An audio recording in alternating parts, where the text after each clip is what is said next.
Hi. Great. How are you? Smile. I don't know.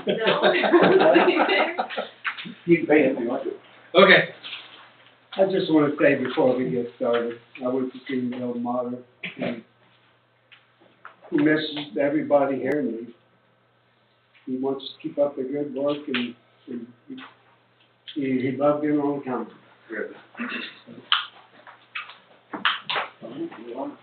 Call the meeting to order. Yeah, just nice. I pledge allegiance to the flag of the United States of America and to the republic for which it stands, one nation, under God, indivisible, with liberty and justice for all.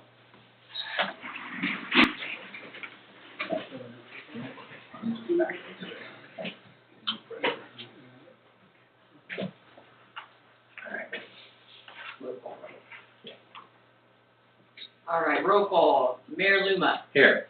Nichols. Yes. Ball. Yes. Miller. Here. Motter. Absent. Walty. Yes. Weingartner. Yes. Thank you. I have that book of checks right there. Thank you. The minutes of previous meeting are read and approved. Read and corrected, Mayor. Corrected and read, because they had to be corrected.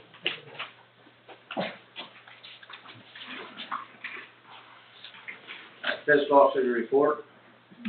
We have $1,460,337.58 in all of the funds, and $194,016.19 in the general fund.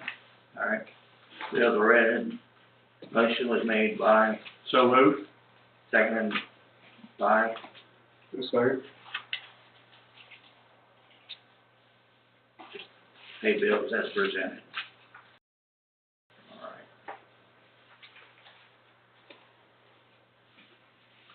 Take the roll call. You're up, sir. Ball. Yes. Nichols. Yes. Miller. Yes. Motter. Absent. Walty. Here. And Weingartner. Yes. All right. And any committee reports today? The Utilities Committee met on April 12th. We discussed several things, one of them being continued discussion about the transformers that are being gifted to the village by sales.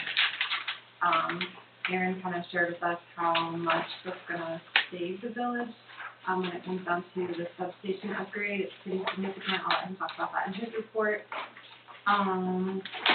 The other stuff was just kind of little things other than we talked again about the Moyer Road residents, how we kind of need to come to an official decision before Aaron reaches out to them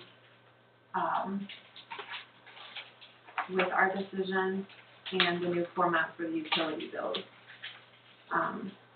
So it seems like we had all kind of come to the agreement at the last meeting that the Moyer Road residents were not going to be released. But we just wanted to make absolute sure that that was the decision of council and that Aaron kind of had this. I just know that Chris said that in the middle of the night, or late at night, when Mark was not in his shop, that their electric went down. So it's not just his equipment. Could the air compressor kick on at that time?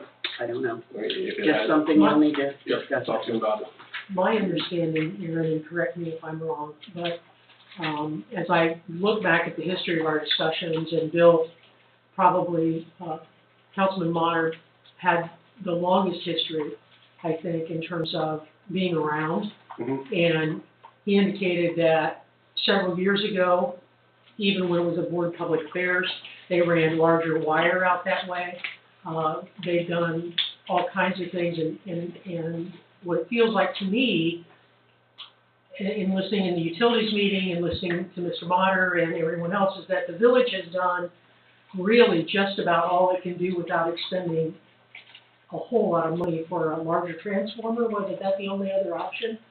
No, basically the option is, well, after the AMP did the testing for it, they found out that the draw, that the equipment that he has out there, when it turns on, is drawing almost over capacity of what he currently has.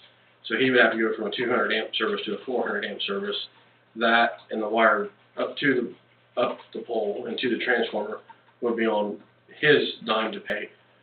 But the town would go out and put bigger transformers That's what I if and when he decided to do that.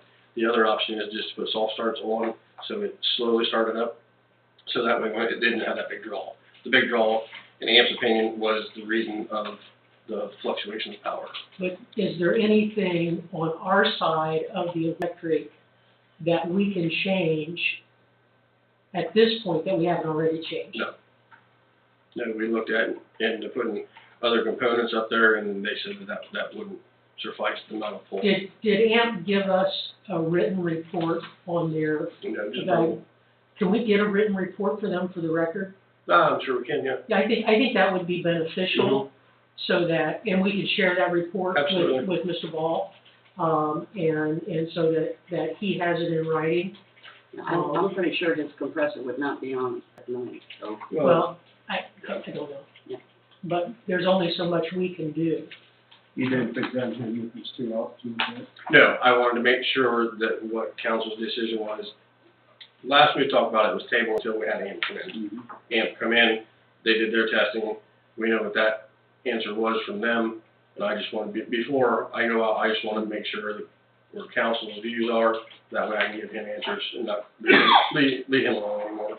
Yeah, we will pay for the transformer, we just have to pay the wire. The wire and the 400 amp disconnect, or the 400 amp service, yeah. But it's right on the verge of the transformers that are there, but if he's gonna go that route and spend that type of money to do that, we would just go ahead and put bigger transformers, that way there wouldn't be a question of it. And we can take those and put those back in, the ones that are there, we can take those and put those back in inventory. But am I right, the true question before council is, what we had discussed about before was he had made a written request to be allowed to discontinue service with the village of Waynesfield and basically have another electricity supplier. There was 3 people. And the village, at our last, the last council meeting that we talked about, it was discussed that we did not want to do that, but I don't believe, Aaron, did you have a chance to look at the minutes? Was there any official action taken? It was tabled. I look back at the minutes, and we tabled it until Okay, we had it, information from AMP. It was tabled back in the February meeting. okay. So we would need a motion to not allow them to not, I don't know what the wording would be, or you have a wording for it? I guess it'd be a question to Jeff, do we even need a motion, or is it just within council's opinion or decision on it? That we don't. Council's decision on it. How do you do a decision without making a vote, just general consensus? General consensus. I mean, they've asked to be released, so if you guys want to, you can just do a motion that you're not gonna release them. That's what I was wondering. Can we say something like that, not at this time, so it don't sound like forever? Well, I mean, I think that you need to talk to Mark as to whether he wants to put the money into, putting those wires out there, because I think that Kenton would do all that. I don't know. yeah, if it doesn't, here's the thing, okay? My understanding, based on what Kenton or whoever this other service provider is provided, we would lose, not those 3 people, we would lose the whole west end, or the whole east part of the property, Keppel's properties, that whole east block. There's 3 people. No, all that land, The whole line. all that land. They Any won't- of that development, we would they won't- never, ever get it The back. village doesn't own it. If we ever wanted to develop past that way, If somebody bought, we would lose all of that development, all that expansion. It's not in the best, I don't believe it's in the best interest of the if somebody village. wanted to go out and build a subdivision, we would Then lose we have that to buy opportunity that land. to I serve it. mean, somebody else owns it right now. Yeah, but I mean, if somebody bought some off of that, if Mr. Pepper decided to sell some of his ground and somebody bought it and put a housing development out there, we would lose that opportunity to serve some people with all electric. We basically lose the ability to grow the village to the east. And have any benefit of growing it to the east would be what would happen. it's not just those three people. It's the future development, and as the chair of the planning commission, I personally, as chair of the planning commission, do not believe it's in the best interest of the village and the village's growth to allow those people to be released from our electricity. I'm sorry. That's the way I look at it from a planning and future growth perspective. Likewise, if somebody decided to put an industry out there or something. Yeah, that's right. Once you sign off on that We document, lose up to it. you're losing your whole footprint on Moyer Road, and you're not ever gonna get that back. Along with that, they wanted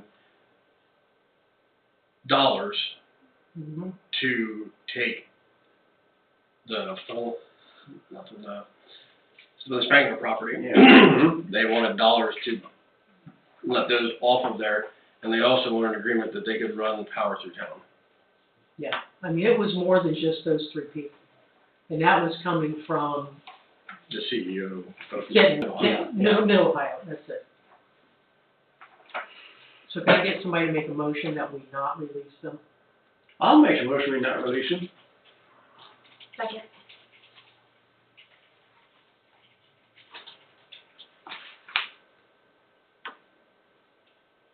Roll call. Sorry. Ball, Can I abstain? You should have said, good job. Nichols, Yes. Miller, Yes. Walke, Yes. Weingartner. Yes.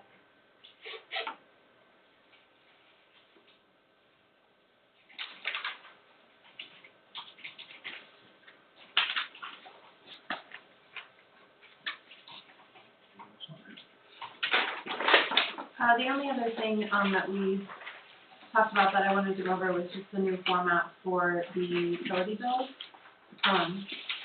We had talked about a few different ways that we could have an explanation of charges, presented to the residents. We kind of threw around ideas whether it should be like a one-time, mailer, or if it should just be available here at the municipal building upon request.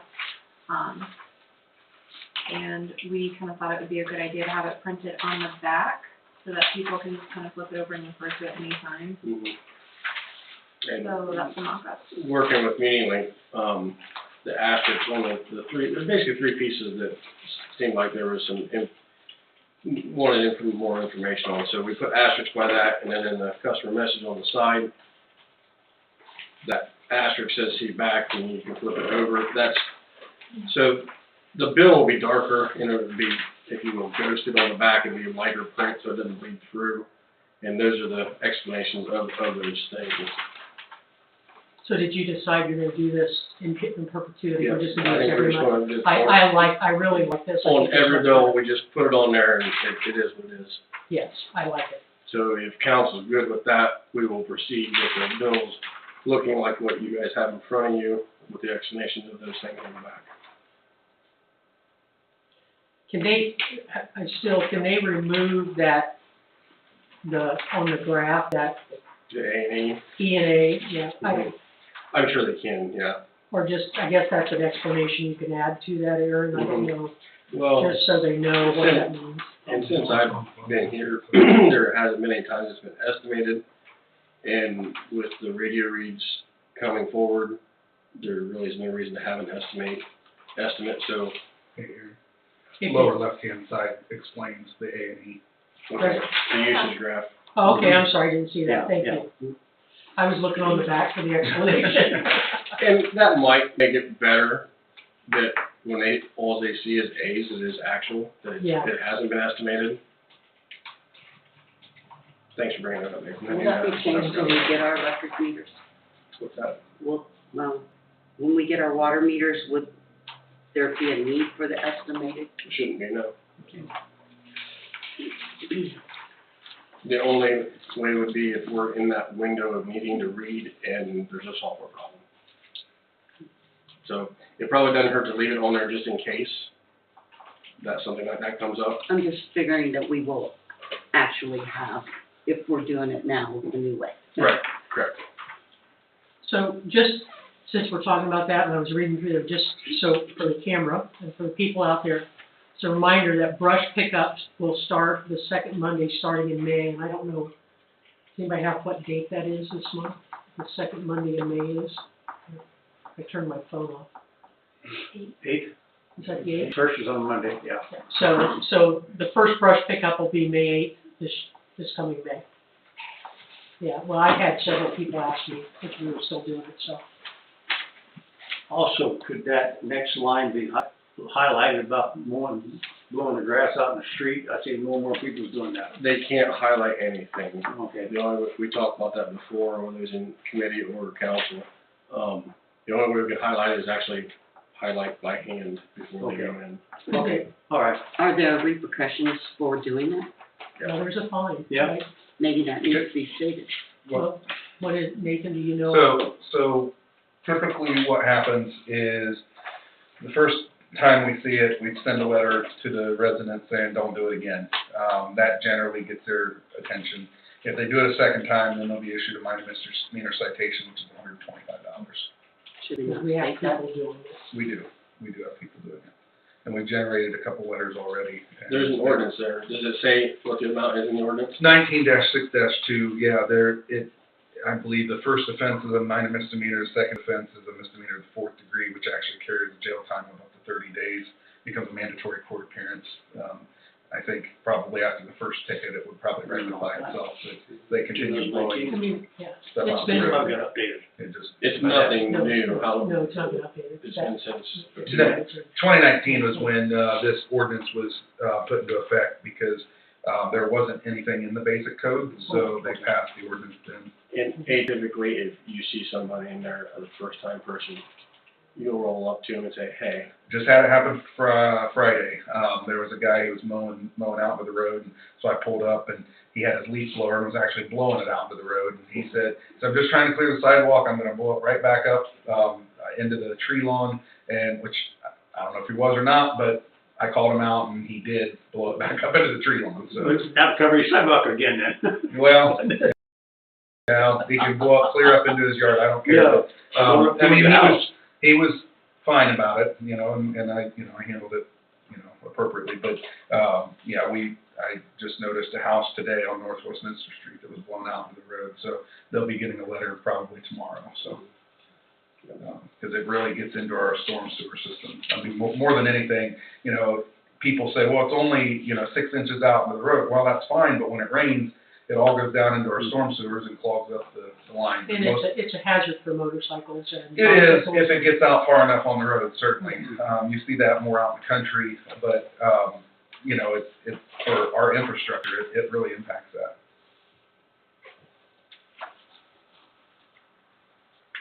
Well, if council's good with the bill, we'll proceed, we'll probably print this week. This will be a new format, and we'll move forward with that on the bills. That was it for utilities committee. One of the things, Aaron, that, and I know we're gonna talk about it later, but, now may be the time, because it talks about a disconnect. One of the things in the audit that they brought up was that they could not find our policy on disconnects. So I don't know, I think we talked about it a little bit, but, and I don't know, you said something about being in the bylaws, It's on the website. Yeah. but I don't know if we need, and this may be something, Jeff, that you would need to give us advice on, do we need to have an ordinance that addresses that, as opposed to how we disconnect customers that are for non-payment? The Board of Public Affairs would have been who created those bylaws, correct? Assuming yes. I'm assuming. An ordinance to disconnect utilities in the event of emergency. There's no ordinance in place. Nathan, you need to talk louder enough so everybody can hear you. Well, I'm filling him in, so he I know, but- can provide that advice. I would have to look at whatever ordinances you have, but typically, a utility, it's general knowledge that if you don't pay your bills, you're gonna get your utility shut off, so. So our bylaws that are on the website would hold enough teeth to be able to continue doing what we've been doing. Yeah, if you wanna give me a copy of those, and I can review them and stuff like that.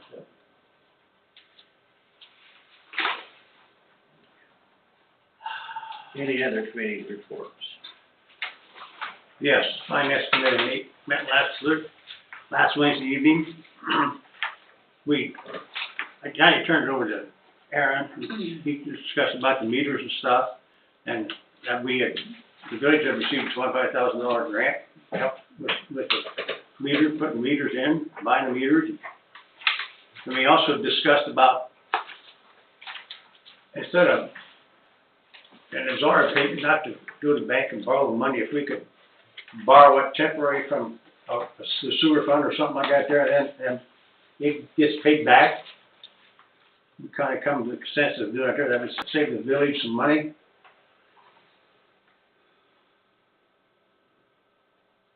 Basically, what we talked about, to add on to what Bob said, in a perfect world, if we get all the meters, which I've been explaining from the supplier that won't happen, there could be the potential that we would, I'll back up. Originally, we was going to loan 50-some thousand traditionally through a bank to take up the extra.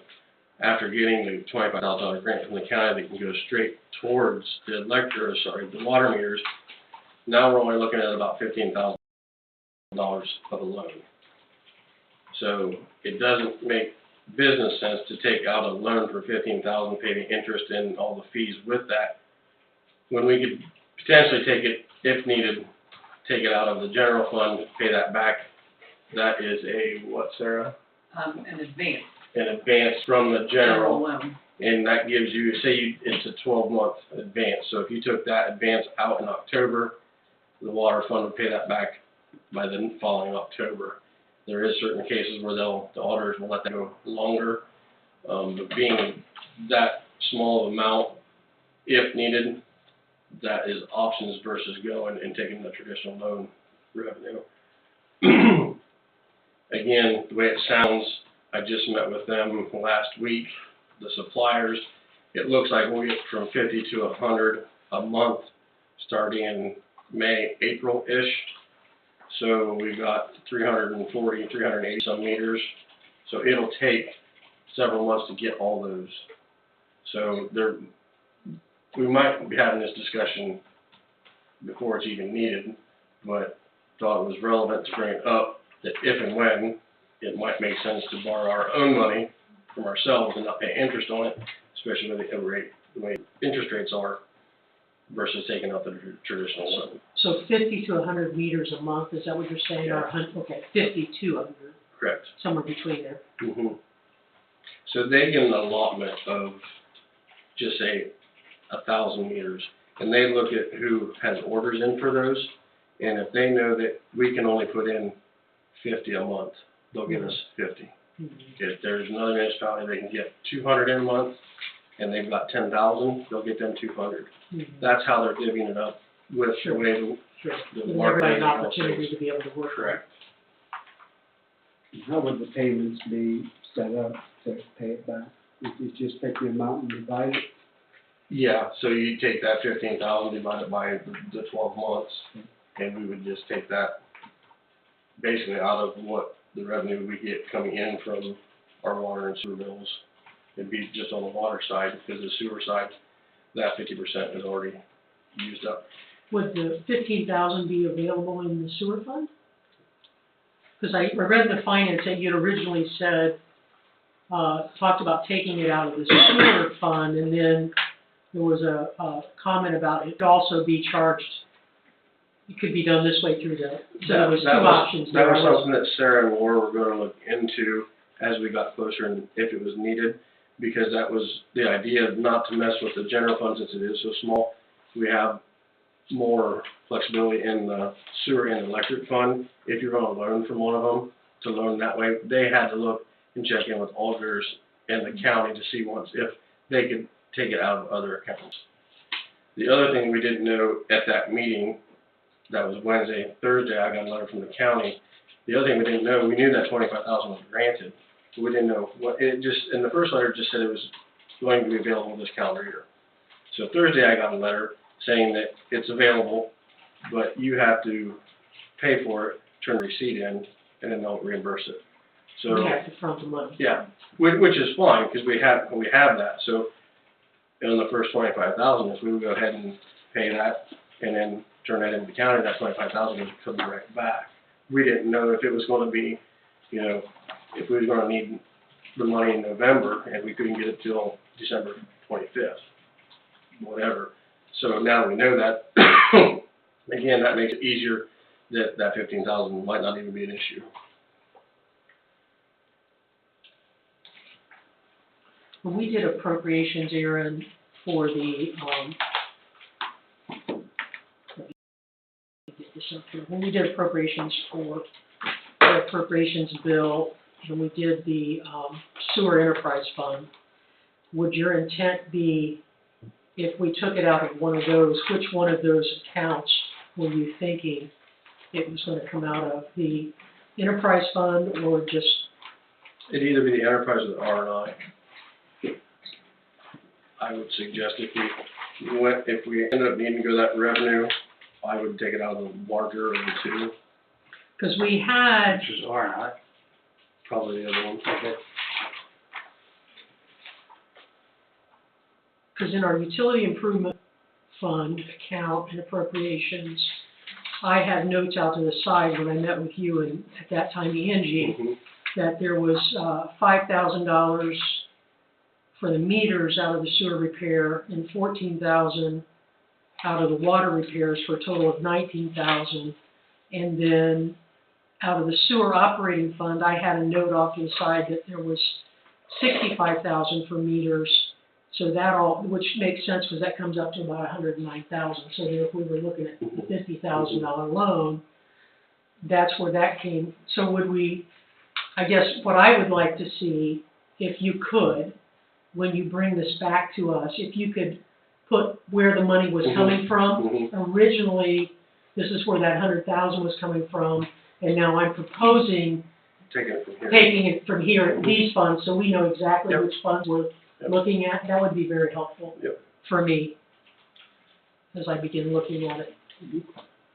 So my question is, you've talked about contractors doing part of the work. Mhm. Where does that money come from? That's part of what was appropriated.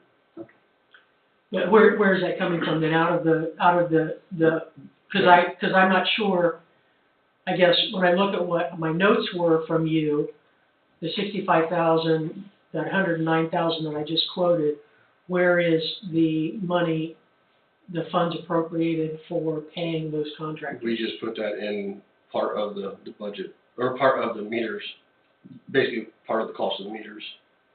So the meters aren't costing us actually $150,000? So, I thought that was what the bid was that we got from It was Fitzgerald. like 132, 136. Okay, Yeah, and we budgeted I don't have that in front of me. 70. I don't have it in front of me, so I'm Yeah, just. we appropriated 70,000 from water and 70,000 from sewer. And in that 70,000 for the water, 52 or 56,000 was going to be the loan portion. Right, I know, but, so you have how much money appropriated for the contractor? There was 6,000. 6,000 total for the Mhm. contractor to put in all the meters? Because we were going to do the outside meters, the ones that are in pits in-house, and then use contractors for the ones in the house. Okay.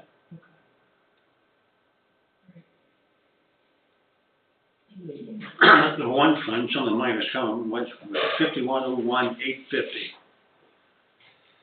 Which one? This was out of sewer, when you had given them, when Yeah, Laura had given them numbers. Yeah, I didn't bring my budget sheet with me. It'll go in the enterprise funds, it'll be in the water and sewer, that's where all those. Then the other is 5702,801. I'm just looking at the appropriation ordinance, so it's not, if I looked at the individual. I just look at my notes, Bob, so I don't know. I just would appreciate it in writing so I can look at it here, and that's all. It's See, the okay. one we got is just the 58,800. Right. So the individual accounts And in that this was- appropriation bill right there. That was 15,000 coming out of that. Right, I have And that. the other one was 13,475, of the 5101,850. 5101. 51 is, That's general, wasn't it? no, that's other, it's water enterprise other.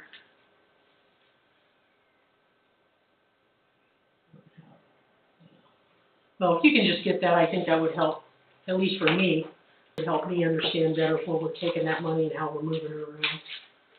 Well, and Laura seemed to think that there was a really good chance we wouldn't need to do the internal loan at all, the advance at That all. would She be thought good. that it would make sense to just pay the bills as they come out of the water fund, right? And then if it happens that you get, you know, a lot more meters installed than we anticipated and we can't cover all, then we would have to look at an internal loan.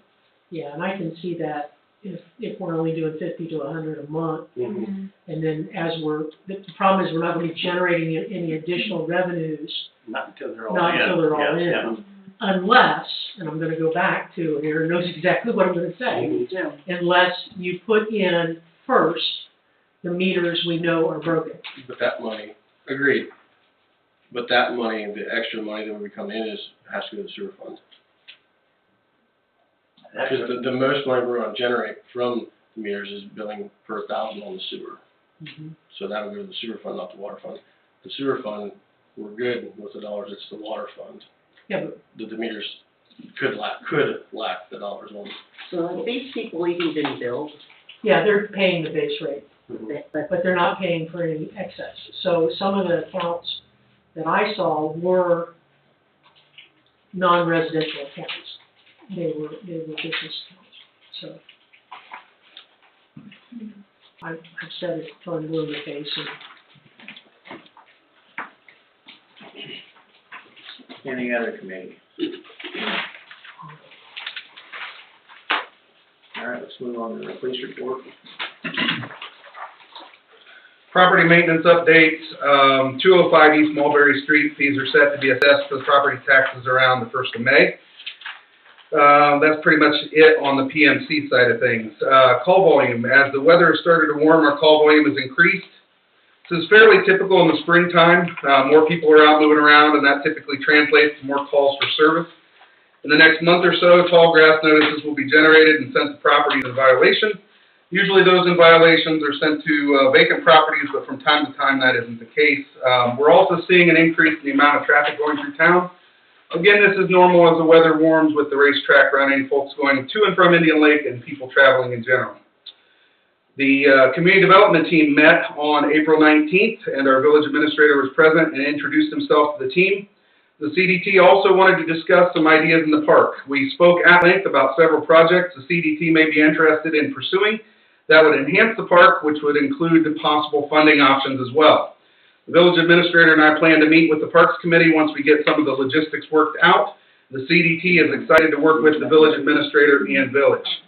CDT also spoke about the possibility of organizing groups of people who would be willing to spend 2 to 3 hours one day to help clean up a property of someone who is elderly. Minor tasks such as picking up sticks, mulching, and maybe even some painting, like an outbuilding or some of the things the groups may be able to do.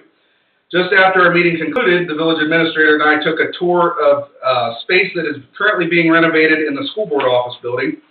Mary Rutan Hospital is leasing space from WG Schools in order to put in a community health clinic. The transformation is moving along well, and we were told that it should be open sometime in July or August. This clinic, we're told, will be available for anyone and will be staffed by 2 to 4 people. Hours of the clinic and some of the other logistics are still being worked out, but this has the potential to be a very good resource for area residents. So the school has put out information on that. There will be additional information coming out in the near future. Waynesfield Goshen Junior class had their annual promenade this past weekend. Officer Humes and I patrolled during the prom, and we assisted school officials with checking vehicles to ensure there was nothing illegal on school grounds. I'm happy to report there were no issues during prom or during after prom that was held at Westgate Entertainment Center in Lima. It appeared most of the students enjoyed their night as well. We have received multiple complaints of people avoiding the construction area on West Wapakoneta Street by driving down the walking path. We have provided extra patrol in the area, and I instructed Officer Humes that if he sees anyone driving on the walking path that is not authorized, they should receive a citation. I put a social media post out about it, and it does seem to have helped. I've sat in the area multiple times and haven't seen anyone driving on the path. We'll continue to monitor that as time goes by. In your packets, you should have the newest edition of the Waynesfield PD Quarterly Newsletter, which will be released tomorrow. So you have an advanced copy. This issue is a contest designed to get people thinking about positive things within our community. A winner will receive a $20 gift card. You can see on the newsletter how that's going to take place. That's a good idea. Yeah, so that will go along some with our community development team stuff that we're working on. For the most part, complaints to the police department about the West Wapakoneta Street project have been minimal. We received a traffic complaint from the construction crew regarding someone driving too fast through the closed road. I was able to determine who that person was and addressed it with them, and we haven't had any issues with that individual anyway. We also received a few phone calls about the placement of the road closed signs on the outskirts of town. Those issues were also resolved. I initially thought they were an ODOT issue, however, ODOT advised the signs actually belong to the contractor that's doing the project, and with working with the village administrator, we got that taken care of. Also in your council packet, you will find copies of 2 State of Ohio liquor control hearing notices advising the police department of 2 local establishments that were found guilty of furnishing alcohol to an underage person. Both establishments were ordered to either pay an $800 fine or serve an 8-day liquor license suspension from noon April 20th until noon April 28th, 2023. The establishments receiving the violations were the Waynesfield Carryout, which is the gas station, as well as Fan's Pizza. The Waynesfield Carryout paid the fine, whereas Fan's Pizza opted for the 8-day suspension. I'm reporting this information to you because the Village Council is tasked with determining whether or not to request a hearing to contest the issuance of a new or renewal of an alcohol permit when an establishment goes to apply for or renew their permit, and this is one of the ways to let council know what's going on. At this time, there is nothing for council to act on, but it's for your information when they go to renew their license.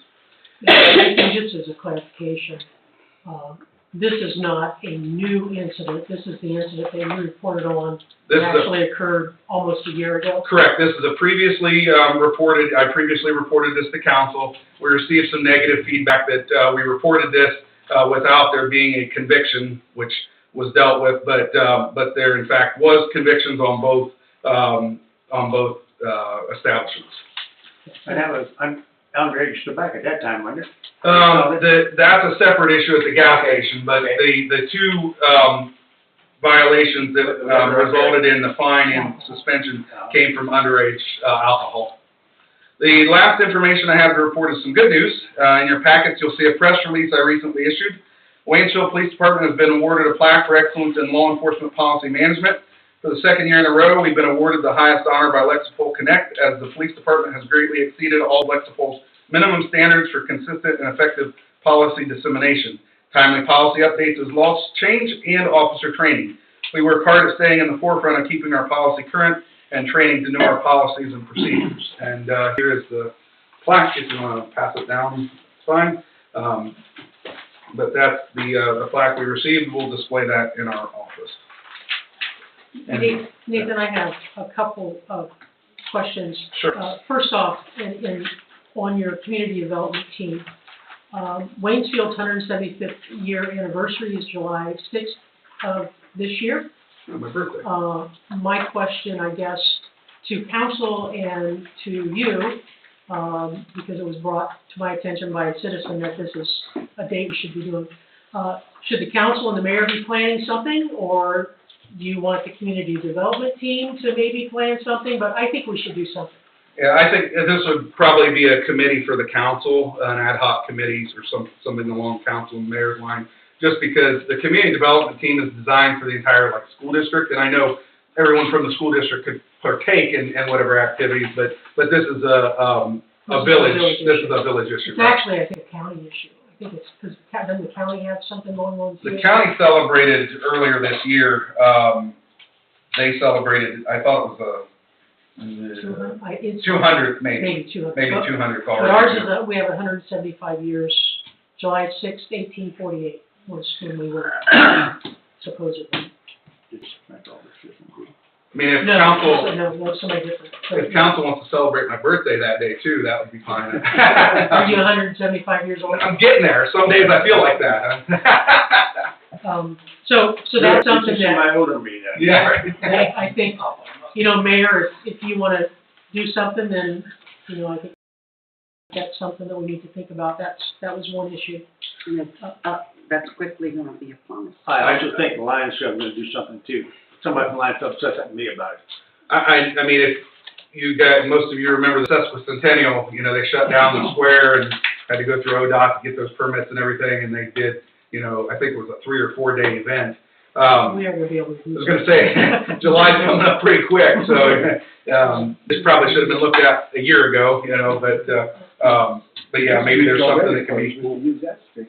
It's already closed. just keep it, Yeah, streets are already closed. What's your bill by that date though? just keep in mind, that's around 4th of July, so you got a lot of fireworks activities and stuff going around there, and I don't know if the park's rented out during that time or what have you, but, if you wanna utilize the park, you may wanna get that reserved if it's not already for that weekend, if that's something council wants to do. Just bring it up. Yep. The other, actually I have 2 other issues. The walking path, with the vehicles. What's the current fee structure for that? I know the zoning commission has that ordinance, but I didn't take time to read it. Is that Again, it falls under the minor misdemeanor, it's a $125 fine if they're caught driving on the walking path. Can there's a couple issues. Number one, since it's part of the construction issue, can we legally double that fine? No. Okay. No, it's technically it's outside, it may be construction related, but it's outside the construction zone, Okay. yeah. And something for future, consideration, I think for council would be, that along that walking path, for a security perspective, is that something we should camera? Just as a general discussion. Of course, that comes at a cost, you Yeah, have to determine how you wanna do that. Secondly,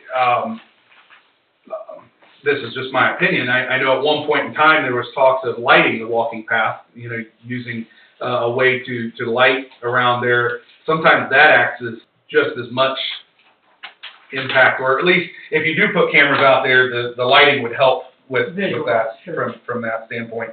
And I know that southwest corner is incredibly dark at night, if you're out there. I've seen with the night vision that we've got, I've seen coyotes out in that woods even further to south and west. There's certainly animal tracks, deer and what have you that come up through the path. I hesitate to run out there at night just because, they can see you and hear you before you can see and hear them. So cameras might not be a bad idea. It would probably make sense to try to tie it into our existing camera system, but that's a pretty, that'll be a pretty hefty cost. Lighting, Aaron could probably speak more to that. I know at one point there was talks of doing a quasi-lighting, solar-powered lighting around the path until maybe something more permanent could be decided, something like that, but that's kind of where it was left. Is the park open from dawn to dusk? No, the hours of the park were adjusted from 6 a.m. to 10 p.m. The sign was originally covered with the dawn to dusk, but then that tape eventually wore off, and so there's an additional sign underneath it with the hours that were passed by ordinance. So we need to find a different way to cover the dawn to dusk hours on that sign. Because there was concerns during the summertime, people get up at 5 in the morning and like to go run and that type of thing. And so they thought 5 was too early, so they went, I think it was 6 a.m. I'd have to look at the sign to remember that for sure. But yeah, it started out dawn to dusk, but then there was concerns about people wanting to stargaze and that kind of stuff, so council elected to expand the hours past that. But we could close the walking path after dark. Yeah, you could.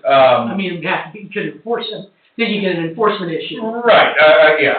And quite honestly, the people that use the path, use the park after dark are people on the path typically. I've seen people with headlamps, and myself included. I've gone out, in the wintertime sometimes when it gets dark at 5 p.m. at night. That was the other reason, 5 or 6 o'clock in February, if you get a decent day, the park technically would be closed, but if somebody wanted to go out and run it at 5 o'clock, then, you know, runners have appropriate lighting typically to make that happen, so, you know, I've seen people out, you know, within the hours time frame, just with it being dark and still using the path, and not really the rest of the park. Okay, I have 2 questions. First of all, why is there a limitation for hours? Yeah. And then secondly, All parks is that way. who's looking to make sure they, So the limitation of hours was established years ago, historically, because we had multiple people hanging out of the park at 2, 3, 4 o'clock in the morning. Both the sheriff's office and our department had handled complaints out there. Vandalism. There was vandalism, there was drug deals going on, there were lots of reasons. From an enforcement standpoint, you know, certainly when we're out in the evening time, and we will be out more in the summertime during the evening time than what we kind of are right now. But, you know, we will enforce it, and the sheriff's office is aware of what the park, I mean, everybody's aware of what the park hours are because they're listed as you go into the park. but if nobody sees it and reports it, there's still gonna be vandalism, right? I mean. Well, there's potential, sure, but if somebody sees somebody going 70 miles an hour in a 25 zone, it still happens and it doesn't get enforced. I mean, you know, the rules are there, so we have an ability to enforce it, but, you know, people are always going, if somebody wants to commit homicide, they're gonna commit homicide whether or not it's against the law. The only other comment I have after listening to you on this construction issue, is there a reason that whoever that was wasn't automatically ticketed? Yeah, because I didn't catch them. Okay. I got a good. So like I know in some places, if the construction worker gets the license plate and there's a formal complaint made, they can be ticketed. Ohio law is kind of funny on that. Typically with school bus violations, the law grants school bus drivers that authority. In a construction zone, it's a little bit trickier than that. They didn't actually, the way I found out that it was one of our students was I got the complaint from the actually Aaron gave me the complaint from the construction folks. I was talking at the school with a couple teachers and they said, it's gotta be this kid here because the construction folks just said it was a young kid. They couldn't really identify. Okay. So I spoke with the kid. He apologized. He said, look, I was running late to weightlifting. It's my fault. I won't do it again. He said, in fact, the way the construction is right now, I'm not even going to go through that way because it about tore up my car. I said, because you were driving too fast, I'm sure. And he has not gone back there. I spoke with one of the construction guys and they said, we haven't seen him again. I said, well, I know it was him because he kind of half admitted to it and then finally said, yeah, it was probably me that did it. So, I just, these kind of workers get killed every year. Yeah. By this kind of senseless stuff. And I just want us to have zero tolerance, to be honest with you. yeah, I mean, it's interesting. You know, anytime you guys want to come and ride with me, you can see the stupidity that happens on a daily basis. I mean, it's very regular. It'll make you shake your head.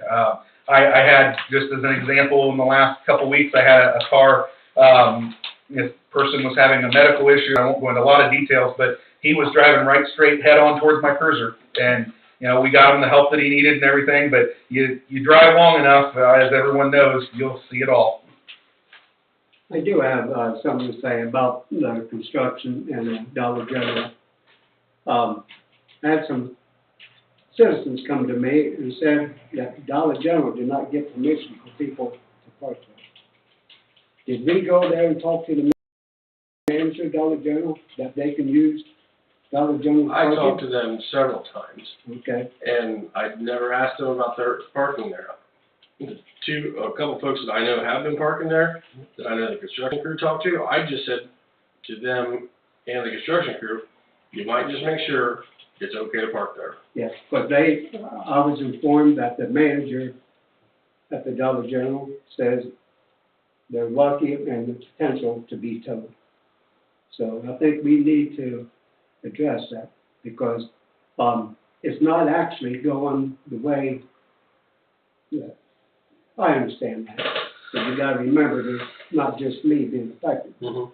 Like for I don't know how long in front of there, in Copeland Street, you could get there. Everybody got used to going to Dollar General. I come home tonight, they got cones all the way across it. Why? Because they wasn't doing anything right from the street? I wasn't up there this afternoon. I know they tore some road out. I there. moved it so I could pull in, Yeah. and I put it back. Did they have- I just wondered why. Why? Was it ramped up or was it cones there because it was a drop off? No, it's across Copeland, you know, Right. it's just like it has been for the last few months. The only difference is the cone, like you said. It's away from the street then you're talking about, Tim, right? Yeah, we're going on to, what's Okay, called, yeah. It's, everything Is it the same? the same, but the only difference is the cone there to keep people, so they got used to Mhm, going sure. that way. Yeah. Mostly from this end of town. Well, two things I could think of, which I don't know, but I can assume is, one would be that somebody just threw a cone there, or two, that the construction crew had a cone and didn't pull it. I'll find out tomorrow Okay. morning. Because I left it there, if there's no drop off there where people, It's just then like, there's no reason why they can't be able to do I that. moved it forward, Yeah. just like it Yep. was, and I moved it back Mhm. because I thought there was a reason. Yeah, because I know this morning they were working on road base, and I know as they continue on, you know, it's gonna come a time at point where Copeland Street is, where the road base is, it'll be 8-10 inches difference, but we've already talked about ramping that so people can still use that area. Do you think you ought to go to Dollar General and ask if it's okay, they park there? I don't, because quite frankly, it's private property, and if Dollar General wants to allow certain individuals and not allow certain individuals to park on their lot, I mean, that's kind of on them. If they've got an issue and want a vehicle removed, certainly they can call in. But as far as towing a vehicle off of private property, there's steps that have to be done, when you're talking business, and we ran into this at the county when I worked at the county. People would park in our lot after hours, and a prosecutor said we had to put up signs that explained who the tow company was with their phone number on it, with adequate, there was specific language you had to use in order to tow off of county property. Now, private property is a little bit different. If Dollar General wants to have a vehicle removed, you know, basically they call me, I go out there, you want it removed, call a tow truck and have it removed. It's gonna be on your dime, and then, you know, maybe get repaid by the person You you know towed. what I told them, if anything like mowing the grass, you don't have anything to worry about. Yeah, well, yeah, I mean, They never you know, mowed the grass. you know, realistically though, I mean, if they don't want people parking in their lot, that's, I mean, it's kind of on them. Just like the churches, you know, they've called before because they've had people parked in their lot and it was suspicious or what have you, and we go down and check, certainly we'll check it out, because every once in a while there's a stolen vehicle that pops up on private property, that type of thing. So, I mean, they can call us, but as far as going down there and telling them that they don't have to, I mean, Ask them, smile. Well, the other issue, quite frankly, with Dollar General is you go down there and you don't get the same person and the same answer every time you go there. And you can't get a hold of anybody at corporate, so, you know, you get one person that doesn't like it, the next person says, well, I don't really care, and there's no cameras in their parking lot, so they don't even really, until they actually come in and look at it, they don't even know who's out in their parking lot. Can we at least then, as council and as our full-time employees, if people say, can I park at Dollar General, our pat response should be, I don't know. Clear it with Dollar General. You need to talk to Dollar General. That is not within our privy. Yeah. What we know is you can't park here right now. Yeah. That's it. Absolutely. No, we don't mention Dollar General, we don't say that's an option. Yep, I had the same thing happen at gas stations, where the gas station called and said, we got a car out here, it's blocking the pumps, what do we do? Turned out, somebody else gave him permission to park in that particular spot, and that worked out there, and there was a mix-up in communication, and lo and behold, he was allowed to park out there, but it wasn't our issue, you know, Well, I think it was us, that some here that suggested. I know it was talked about at a utility. It was talked about, but I know there's been other business owners that were suggested to park in their parking lot, but ask the owner of the property. Okay. And they did, and they were fine with using that spot for their parking. Right.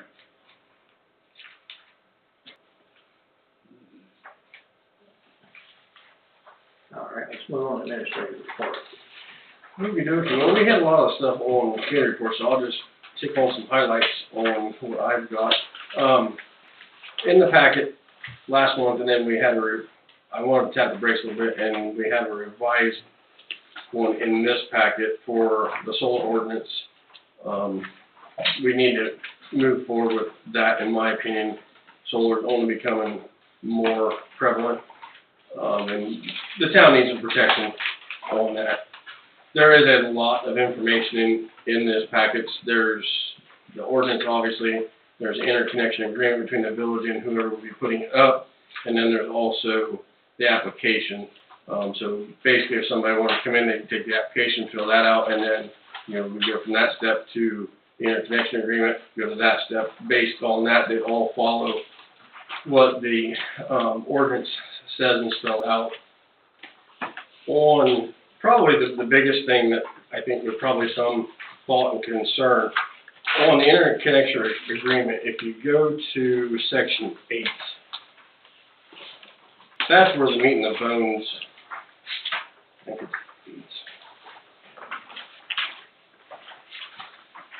8. Yeah. So the metering and compensation for excess electric. If you read down through that, it says a lot, but at the end of the day, there's several different thoughts on what we would pay back at what time for electric that they put back on the grid. I know there's been talks of nothing. AMP give a number for that.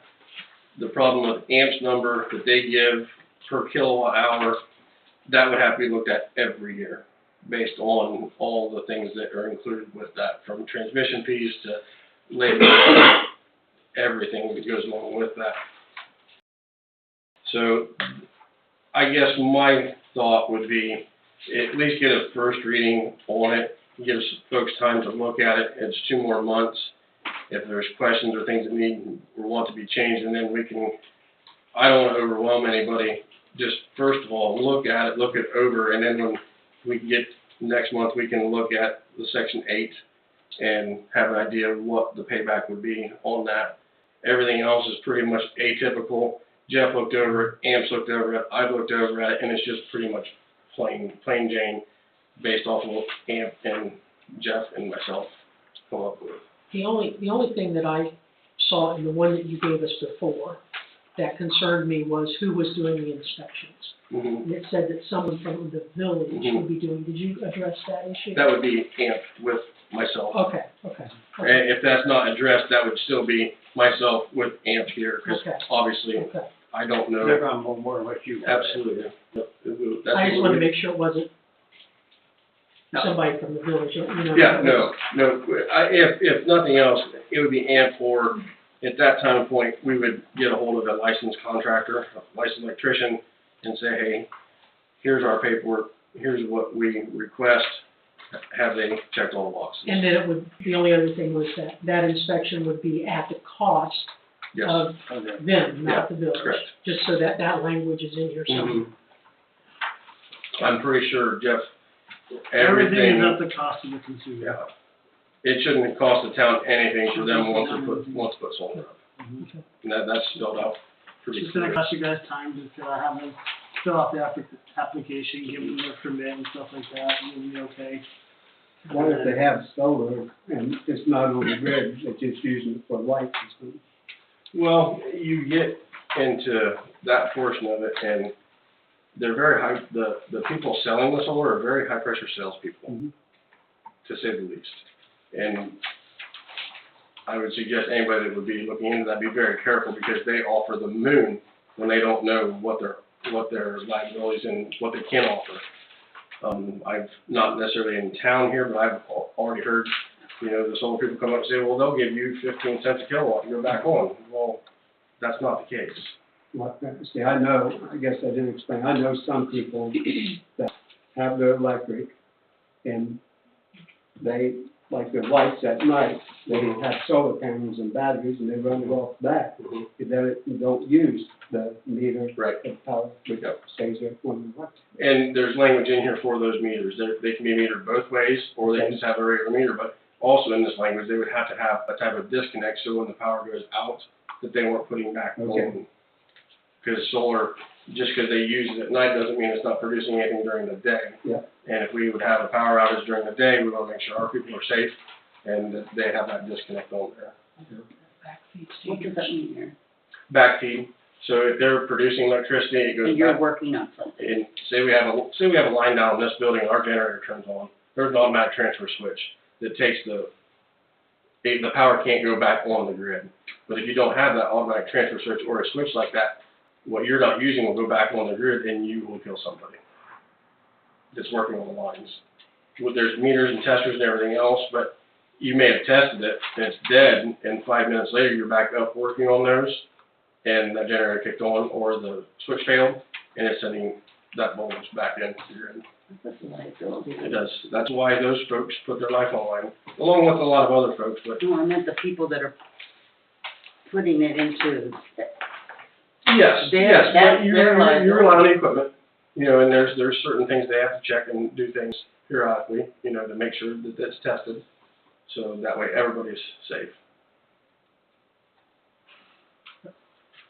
Could we discuss some rates with the utility committee meetings Mm-hmm. Yep.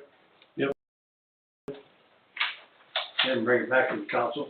Yeah, I think if council is on the same page, I'd like to just get a first reading on it tonight. We can talk about a utility meeting on those, what we feel, you know, from 0 to what we feel, and then bring that back to council. We can fill that box in, and then we could have a second reading on it or pass it at that time, if everybody feels comfortable with it. is it normal, I'm ignorant on all this, is it normal that we pay them money for their electricity? Normally, yes, but you, as the utility provider, you can do whatever you want. I mean, do we even have to? Jeff, What, do we pay have them? to? Yeah. Yeah. You give them credit. Is that- I mean, I would think that would go towards them, but And we're not that's paying in them here. for what they're giving. The credits are in here, they'd be credited We are, for 12 months. the interconnection agreement states that the village is not gonna buy electricity from them. Mhm. They will get credit on their bill. So if it all works out, someone can get solar on their house and never pay an electric bill because they're producing enough electricity that the village is just gonna give them credit for their electricity bill. Right. But if they produce more than what they use, the village is not buying that. That's what I thought you were talking about. That is what we're talking about. And it also says in here that when AMP would come to look at it, that they can't put anything in that generates more than 125% of what they use. So if they use 1,000 kilowatts a month, they can't put something in that will generate 125% of that, more. I know what you're saying there. That's basically all covered in. It is, yeah. Basically, they're paying their own bill.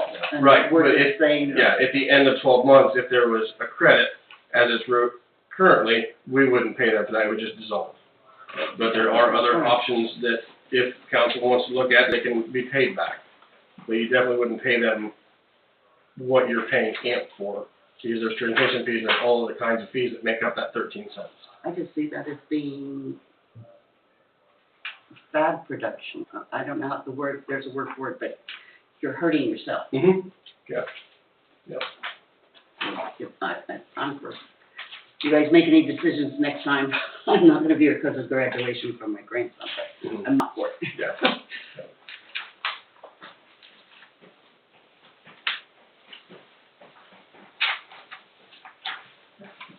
Counterproductive. So do we wanna, You want that done right now? yeah, then we'll just move on, that way we don't forget, have to come back to it if it works. I'll make a motion, we adopt ordinance 4-1-22. 23-4-1. Okay, that's right, 22-4-1, sorry about it. An ordinance to allow the village of Waynesfield, Base County, Ohio, to adopt policies and procedures for the interconnection or distributed generation resources and declaring emergency. No, Not the not an emergency, it was on the So, first reading. yeah, first reading, sorry about that.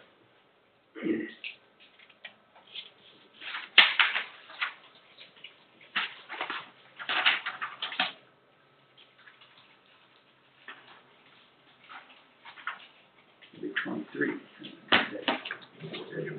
23-4-1, yeah. He said 22, didn't he? No, Okay.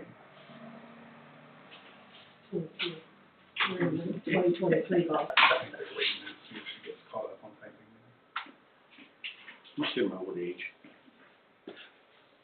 Second. I'll second. Thank you. Paul, Yes. Nichols, Yes. Miller, Yes. Wolfie, Yes, Wonderful. Yes. Okay, moving on. We talked about meters. I did meet with AMP, last week, and we started building the electric meters. What that means is there's all kinds of technology we can put in those. What I don't wanna do is build these and then not put something in that in 2, 3, 5, 10 years we may need. One of those things is a demand rate. We can build them now with the demand in there. We don't charge for a demand, but down the road, we might want to, so we went ahead and added that in. So once they call it the first articles, once they do all that, we've got a little bit of information to get them, they'll build us half a dozen meters.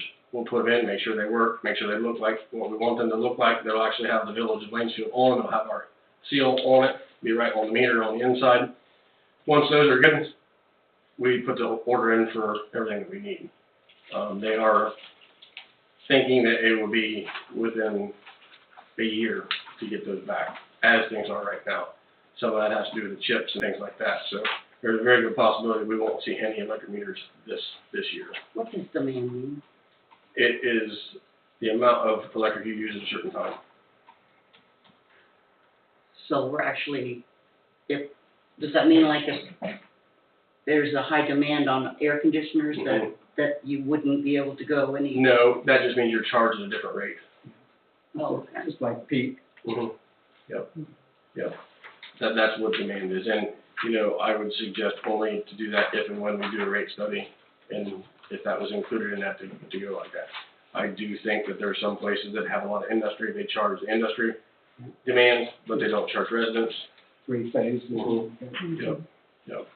But I wanted to make sure that was in there, just because we don't have it now doesn't mean that down the road we wouldn't have it, so we added that. Did that change the cost of the meters? No. Okay. Nope, that was all, everything that we did with that was all included. It's pretty much an a la carte what you want for what you need in there. We talked about the project down there on West Walpog Street. They did probably 90% of the curves. There's a couple radiuses. Excuse me, the machine that come in had a bigger shoe. What that means is it's a slip form, so the concrete comes out of the truck into the machine, and the machine keeps moving, and it just lays it out, and it's a slip form. Well, the shoe they had, which was what the concrete goes into, was 7 feet long. It was for interstate barriers. So that's why they couldn't do a lot of radiuses. So they'll be back in to do the radiuses. When they do that, the contractor still doesn't know if they're going to do the flat work, which is the approaches and sidewalks, or they're going to have that company come back in. They're still on the fence with that. It's like Play-Doh. Yeah, yep. Just carefully washing it. Make sure you're washing it away from concrete. Well, being that No, way, it watch shuts it up being fairly formed. quickly, obviously. They did all that, and they pulled in it. I think their first truck was here at 7:30, and the last truck went by here at 7 that night. Yeah, as Say, I say, they was there yet. they're in 7 foot at a time. Well, yeah, so the shoe's 7 foot, but you're still only putting 12 inches down at a time. The shoe's just a little longer, but it just made it hard. They could have done it, but it was a lot more handwork for the radiuses. Yeah. So, What she meant was forming it out yeah. like Play-Doh. Mm-hmm. So Yes, correct, yep. Look, you're ready to wash, isn't it, Tim? Yeah, I'm That's done. him when he did his Yeah. Northwest Mission Street. What's the projections for completion? Where are we at now? Are we still, I think I met with the engineer and the two that are running the project, and we really didn't talk to see if they're ahead of schedule, but they haven't lost any days. Seems like at least once a week they have a rain day, but when daylight savings come, they start working 4/10s. mhm. So really, they're done on Thursdays, and if they had a half-day rain day on Wednesday, they come back and work half-day Friday. So really, it should start taking shape. You have the curbs now, kind of gives it some definition. They started on road base today, they'll proof roll, we'll proof roll that section tomorrow, make sure to see what the flex is, if we need to dig up dirt, or if it's hard enough. And then they'll just keep continuing going on down the road for the base. I believe from about Copeland Street on out, that'll all get ground down instead of pulling it all out. The biggest reason was, we talked about, is the brick. They were worried about that. And you bring those big mills in, they're very expensive, so they want a lot to do at one time. So to bring them in for, 100 feet at a time, it's just, they had a place to go with the chunked up asphalt versus milling it out. So next thing will be road base that we continue working on, and I think you'll probably start seeing some flat work being done. The flat work starting would be at the approaches, the driveways. That way, that magic 7-day concrete curing time, folks can get across. Have not heard back on the shop drawings at the lagoons, but last time Craig and I talked, that was going to take some time for them to get all those prints made up. So, and then I meant to ask him Friday, and we just didn't. I'm sure he's called or at least talked to about getting the tower painted. And then just had some updates that kind of just trickles throughout town. They may have been to the park, but they've moved a bunch of dirt and concrete away from the house that was sold on sealed bid in the park. I have talked to him. His plan is to have it out on time, and he has been in touch with me. I said, as long as we're on the same page, and if we need to put something down on paper, if we get to that point, we'll do that. But they had to dig that down a little further to be able to just take the house and roll it across instead of picking it up and setting it on trailers. That's why all that dirt was moved, which isn't a big deal because that'll all just get pushed back. As soon as they're done with that, we'll collapse in the foundation, and I had Deegan put 8-10 loads of fill back at our shop, and we'll just cart that with the dump truck we have back over there and get all that filled in. If nothing else, just throw some grass seed on it so it's manageable, maintained. Last Friday, we took sealed bids for the farm ground out at the industrial park. One thing happened that I thought might happen that we didn't put in. We had 3 bids, and there were 2 bids identical. And there were 2 highest ones? Yeah, the 2 highest ones were identical, $1,200. Which one came in first? The Dan Hildy come in first. He came in like on Wednesday, I believe. And then Sean Doty put in a bid that day. He come in. Or actually, his wife came in. So what I thought was only fair is we just took the 2 highest bidders and said, if you want to bid higher, bring a bid in Friday at 1 o'clock. So we did, and Sean Doty did end up getting the high bid at $1,620.12. 1620? Yep. $1,620 an acre? No, For the whole for the whole thing. Yes, that's per year. That's per year. It's Okay. a 3-year contract. So Wow. he come in and signed that today, and Mayor signed it tonight. They'll get a copy tomorrow, and then as of, they can start doing whatever they need to do as far as making hay on it. So I want to reiterate, and I don't know if as a council we want to make it official, but I would like to see that 1620 appropriated annually into the park fund. Because the park can't generate, other than the fees for the gazebo or whatever, it doesn't really generate any funds. But it would be nice for park enhancements if we could allocate that money annually, appropriate that money annually to the park fund. Can we do that, Jeff? That I don't know. I would have Sarah contact, Beaver Dam, leases out their farm. They have like 60 acres that they lease out every year. I would see if they do with theirs. They may have to go into the general fund. Right, go to the Which general. then I you think- can appropriate Right. things. I think it would have to go into the, I agree, but what I'm saying is that we say that money Can- is earmarked Can for we the then park. appropriate it out of the general fund into the Right. park fund? Yes, Once you do that, yeah. okay, yeah, Once that's you what I'm get, saying. once you, You can't take that money and automatically put it into the park fund. no. It has to go through the general fund and funnel into And then the you park can fund. appropriate it every year. But when you guys I'd like get to down- see that in the finance committee maybe, I guess. That You like that idea? It's fine. Can we not do it tonight if it's? No, we do it when we do appropriations, Yeah. but just something to remember. So I I think think that's a good idea. Nathan was the one that said, what brings people to a village, schools and parks. And, so if we can do a little more enhancement, it'd be nice if we could, I haven't seen it, but I've heard people talk about the new playground the schools put in. It's really very nice.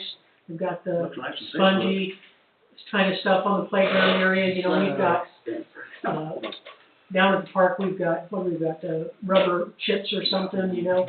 It'd be nice to have money to be able to enhance that a little bit, to make it safer and do some things, so, just a thought. You got a note? Hmm? You got a note about talking to Oh, I got it. Perfect. I do too, so between the two of us.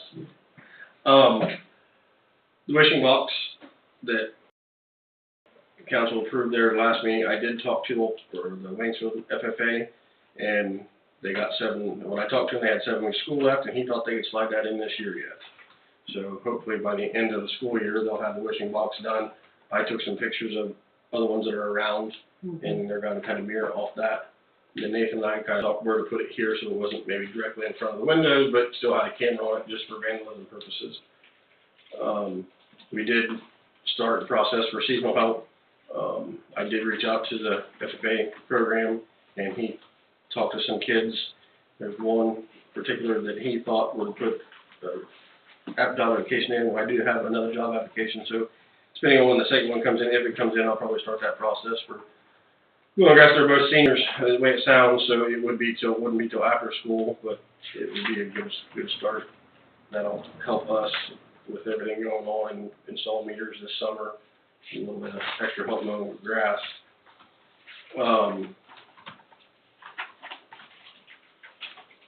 Said Nathan, to your point, I don't know if you've seen it there or not, I think it was just kind of odd that it happened, but on the property maintenance, the property on Perry Street that was tore down and taken out, the folks that did the corner property went down there and knocked that concrete out, and they did talk to Deegan if they had any dirt to fill that in. Oh, I did not see that. I know the concrete's gone, well, it was broke up, so the concrete should be gone.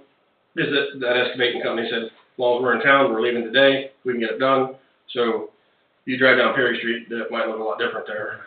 Well, good. Yeah, I saw that when I was coming. Did they have dirt in? Well, I didn't see if that dirt, the hoe was still there. Mm-hmm. So when I was coming, I don't know if it was this morning when I dropped stuff off to you, Sarah, or this evening, but the hoe was there digging it out, so that's good that they're getting that taken care of. Good, yeah. And that's all I've got.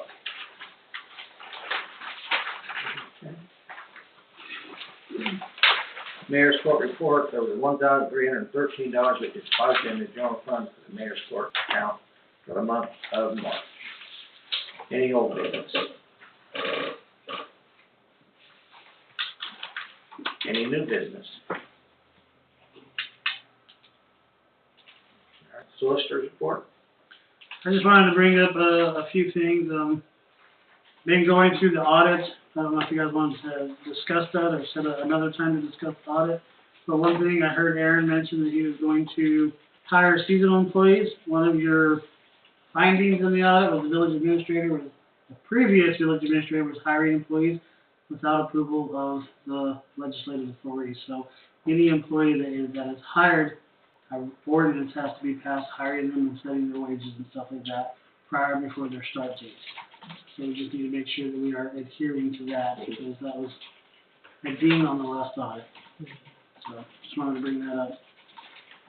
It also talked about, Jeff, and I don't know, it talked about a letter, about appointments by the mayor had to be in writing, and I don't think that we've done that with the appointment of our village administrator or the appointment of our new fiscal officer. And it was in the findings along that same, it was in that same area. Let's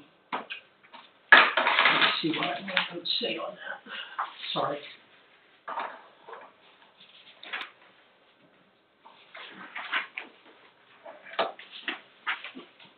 Would that be considered a written job offer?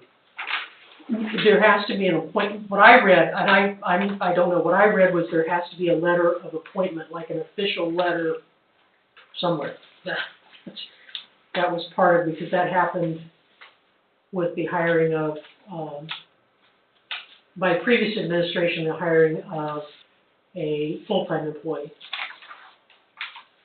My understanding from what I read. Let's see if I can find my note on that.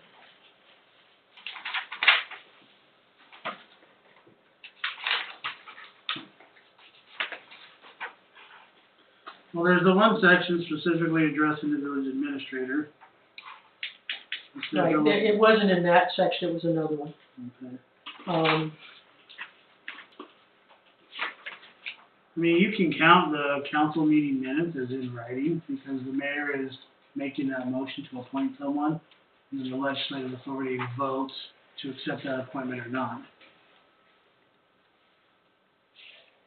I thought that's what we already did. Yeah, Yeah, we've done all that.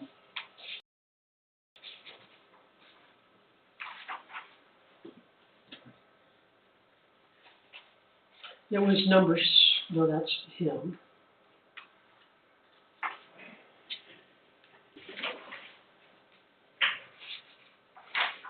I'm sorry, I had that last week.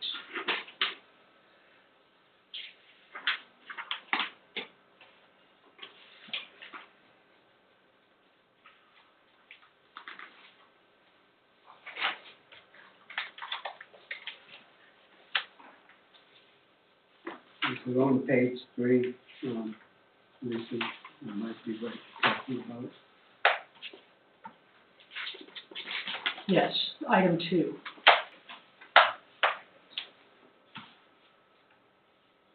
Item 2 has to do with the village administrator hiring employees. Right, and then if you go down to the final paragraph in item 2, the village shall develop and implement policies and procedures to ensure that all personnel appointments by the village administrator are first approved by the mayor, and that written appointment or approval are maintained in the That is village ordinance. village administrator. So Okay. once the village administrator wants to hire somebody, they present that ordinance to you guys for approval, saying who they're hiring, what position they're hiring them into, and at what wage, and their start date. Okay, Just like we did for the fiscal officer and for Aaron when he was hired in. So that's the writing requirement. So is that cited on old stuff and not what we're currently doing?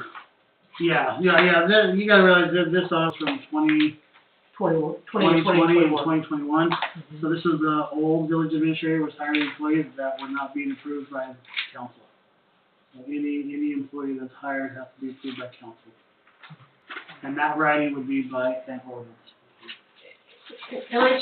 and I guess I'll be specific, there was, that's not the one, there's one where the utilities clerk was appointed by the village administrator, but that appointment had to go through the mayor, and it did not go through the mayor, is what I had read. And so it's different than this one, and I'm not putting my finger on it right now. Is that what we did currently? No, this is all about 20 and 21.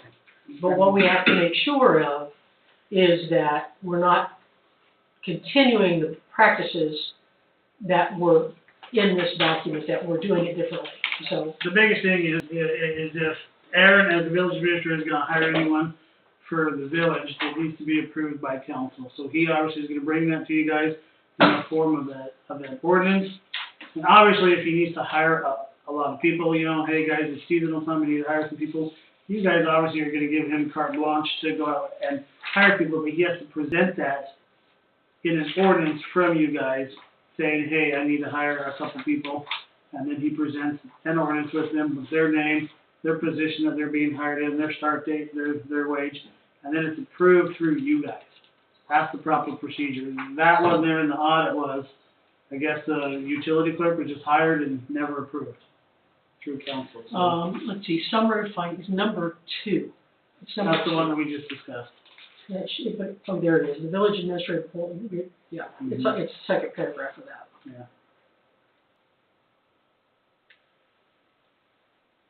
As long as an ordinance is presented to council, that takes care of the writing requirement, because then you guys are approving that. In that instance, it was never approved. It says there was no evidence that the appointment was made in writing and filed with the village clerk, nor was there evidence that the appointment was approved in writing by the mayor. And No, there is no and, that's it, that's where it ends. Nope, page 3, number 2, second paragraph. well, every other village that I'm in, that's the way that they do it, and they've never been Well, dinged for that, so. Obviously, we are. So, Yeah, so as long as that an ordinance is presented, it'll pass. And as long as you guys approve that hiring and pass that ordinance. That's the writing requirement. And it may be as simple as just in our minutes, that the mayor says, I'm approving this. And it's in the minutes because, not to bring up old dirt, but in the previous administration, the current mayor was not allowed to really say much during the council meeting. So that may be what they were getting dinged on. Probably, and, you know. Yeah, so, the one thing I wanted, that I really wanted to bring up was there was on page 7 of the document, page 7, there's talk about $8,000 that was transferred into mayor's court by error, and that money should be, and it can't be touched. It's hanging in limbo. Well, on page 4, I have stars, where it says the village should contact the state tax commission, Right, and you have to get approval to transfer that $8,000 back from the mayor's court back to the yeah, general we fund. need to do that. And I don't know, Sarah, I guess that would be something that you would need to do. But that money, that $8,000 should be transferred back. Mhm. We need to get permission to transfer that back into the general fund. And Because then- otherwise it's then just once- hanging out. Once you get permission, you'll pass a resolution next meeting to give her authorization to move that back. There it is, page 4. Yeah, it's on page 4. I don't know why I have page 7, page 4. Other than that, that's all I've got, unless you guys have any other questions on the audit. On the audit, I did have questions. In the recommendations for policies and procedures, that the $8,000 was one thing. There was a practice that was being done, and this was in the findings, I think, where we were automatically transferring monies from the water operating to the water enterprise fund, and those transfers weren't as was approved by council. There was a problem with how those transfers were occurring. So I don't know, Sarah, if that's something you want to investigate and make sure that how we're doing it, maybe check with Laura and make sure that we're doing it. Was that we're Correct. transferring water from where to where? It says was transferring monies from the water operating to the water enterprise improvement fund. And that it was an automatic transfer that was happening, and it was happening inappropriately. Well, anytime funds are transferred, they need to be done by a resolution that is approved by council. This was something that was being done every month But already. if you look at number 4, I think is what you're talking about, and I have my note, fund transfers need to be done by a resolution. Yeah. And just in the first paragraph under number 4. So it needs to be done, anytime money is transferred from one fund to another, it has to be done by resolution with council approval.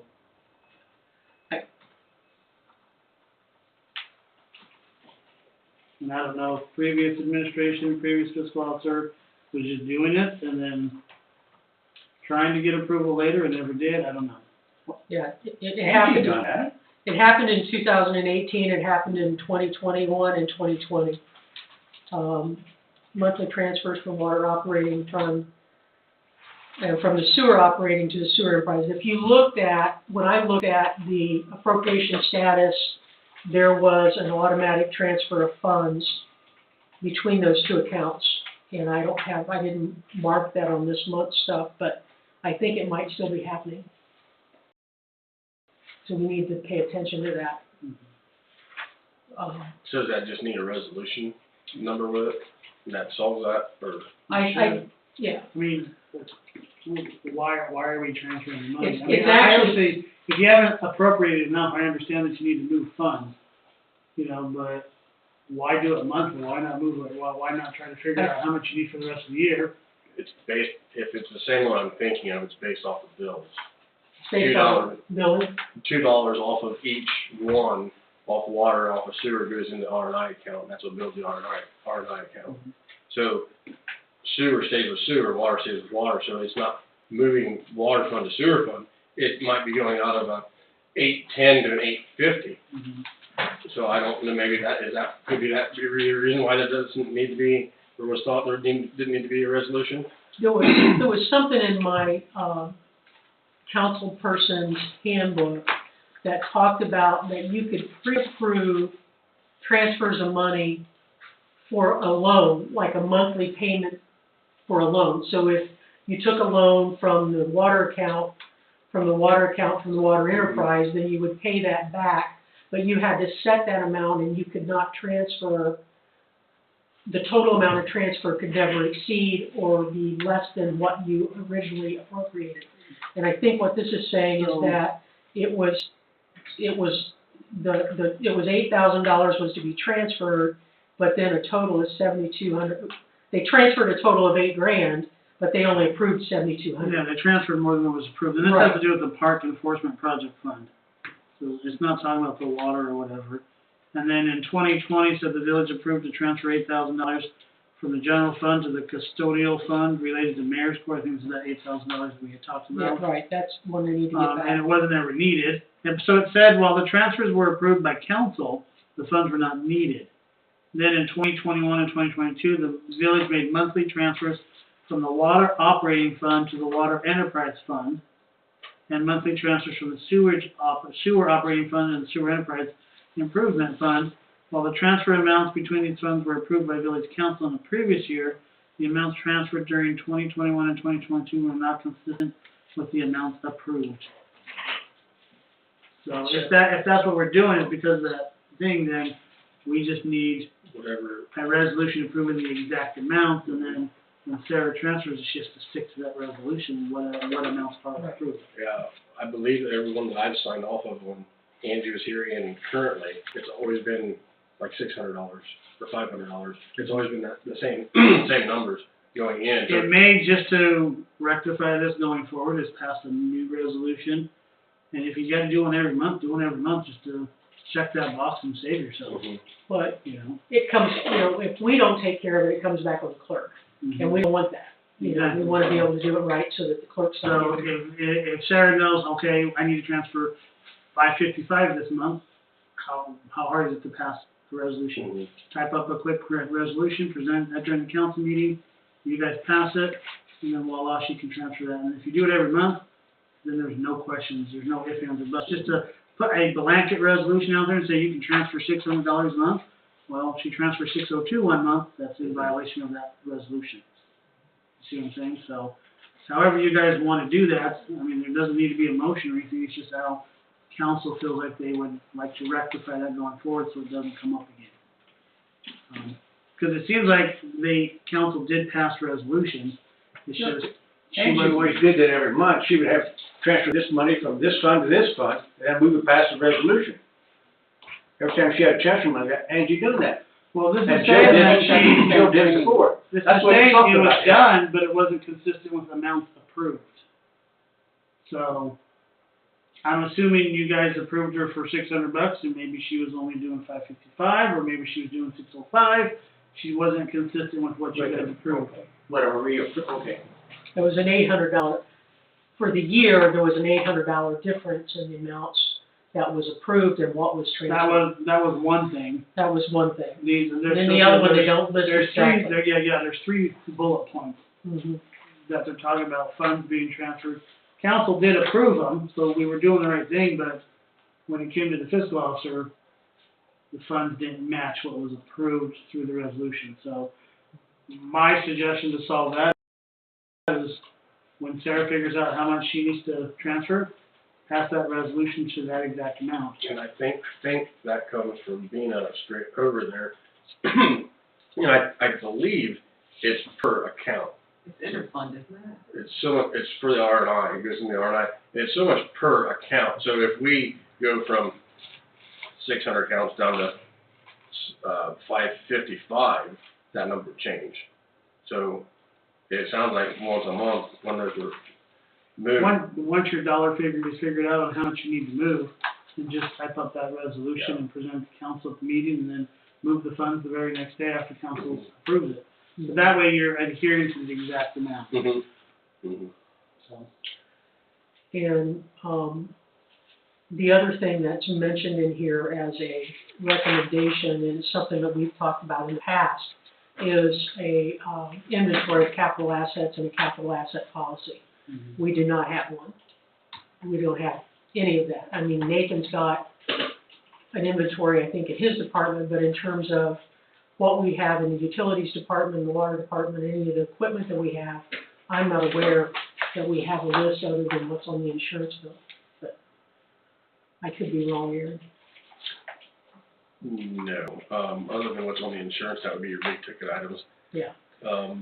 I looked at it a little bit, we changed some things last year on the insurance, as far as the blanket, like if you'd have a total loss of the building and equipment and supplies in there. Supplies, the equipment would be covered. The supplies, I think they just traditionally, as insurance companies will do, they just throw a big blanket at it, because it's cheap enough to do that per, dollar per thousands. Yeah, capital assets just isn't about insurance. It's Mhm. about knowing what you have. Mm-hmm. And so the recommendation that they had, or what the law requires, is that we have a capital asset policy that requires an inventory of all the equipment that, and it would encompass 80% of, a minimum of 80% of our capital assets. So that inventory would be for equipment valued at over $1,000 or whatever council would decide. But we would need to have an inventory. And we would, as a council, I think working with you, Aaron, we would need to decide how we would, what makes sense, $1,000, $2,000, $3,000, whatever that amount that would capture 80% of all of the assets that we have. And then what information would we as a council want on that inventory? Typically when I was on inventory, and I think Nathan, you have what the piece of equipment is, if there's a serial number on it. I don't know if you have current value or what we paid for it. Don't have current value, have the date that it entered into service, so the entry date into our inventory, and if there's something throughout the year that's removed from inventory, such as a piece that failed or we got rid of, then there's an end date on there as well. Does that also include office equipment? Everything. Well, what you would do is you would set, the way we did it at the college was they set a value amount. So, like initially, when they first started to do it, we had to inventory everything that was worth $100 or more. It was a royal pain, but that's what we had to do. And then they decided that was too much, so then it was a $500. So they gradually went up, I think, until they began to capture that 80% threshold or whatever threshold they wanted. I don't think we want our employees to have to inventory every screw and nail and bolt that we have. That's not good business. But we do need to have an inventory. I personally, from a financial perspective and appropriations perspective, would like to see when we purchased it, what its life expectancy is, and what its replacement cost would be. Mm-hmm. So that way, when we get into appropriations and we start looking at a new backhoe or I don't know, whatever, a new camera for the sewer line, then we have an idea of how long we've had that and what we need to appropriate from a dollars perspective. I've done that before on equipment for equipment rotation purposes. When we did it, it was, you did your inventory of anything over X, say it's $2,500, then your next tier would have been anything over 10, 15, 20, whatever the next tier is, then that next tier would have been what you spoke of. What it costs, what's the life expectancy, where you're at with that, what is the maintenance issues with that piece, what's your return on investment. If you keep it, just say the mini excavator we have, if we bought it for 60 and it's worth 55 and a new one is 65, what's the sweet spot when you can get rid of it? And you use it the most, but you can get the most value out of it. Not just to always have a new piece of equipment, but at the same time, your maintenance starts. There's a scale there. Could you come up with a recommendation for us here on how that inventory should be and what it should look like? Yeah. I mean, you have the biggest knowledge about it, and you know what the employees are able to do and how it can work. I would like to see us begin that process. I don't know how everybody else feels. It needed to be done. Yeah, it's a recommendation in the audit. Yeah, let me get some stuff together on that and kind of have some layouts of what may make sense bringing it to utilities. I think that probably captures a lot of what would be in there, and then kind of get some input from that committee. And I don't know, what about all of that military equipment that we got? Is there an inventory, did we get an inventory sheet of what we were given? We don't have a lot of that left. We've gotten rid of a substantial amount. There's only one item that actually is in the process of being returned if the federal government, in their expediency, moves on it. There's one item that we're going to return to them that's required that we can't sell or anything like that. We do have paperwork on the items that we've had in the past. I'd have to dig it up, but we have that. I think it's actually property of, I don't want to say the maintenance department, but it's property of the village. And we do have those documents, yeah. How did we come about getting that in the first place? We applied through the police department to acquire any surplus materials that the federal government had at their military installations in Dayton and Columbus. Went online. It's a fairly difficult website to use now. And if they had items on there that we wanted or that we thought we could use, we simply put a request in. And if we got it, they contacted us by email saying you've been awarded this item at no cost. We had to maintain it on our inventory with them, with the federal government, for a year, depending on what it was classified as. So if it was a certain demilitarization category, we had to keep it on our books for a year, and then we could do whatever we wanted with it after that. So for instance, I think we still use the forklift down in the shop. That was acquired through the military at no cost. The blue water truck that you hear squeaking around town, that was acquired at no cost to the village that we use. There's been several other items that, the sea truck that typically is used in the wintertime, that was acquired at no cost. Those were items that came off of the federal inventory. So after a year, we could either continue using them outside the scope of the police department or outside the scope of the village. But we have one item, it's a trailer, and why this trailer is classified the way it is, I'm not sure, but it was originally an ammunition trailer, and we utilized it for our electric department, and it cannot be sold or anything like that. It can only be transferred to another law enforcement agency or community or given back to the feds. We've opted to give it back to the feds.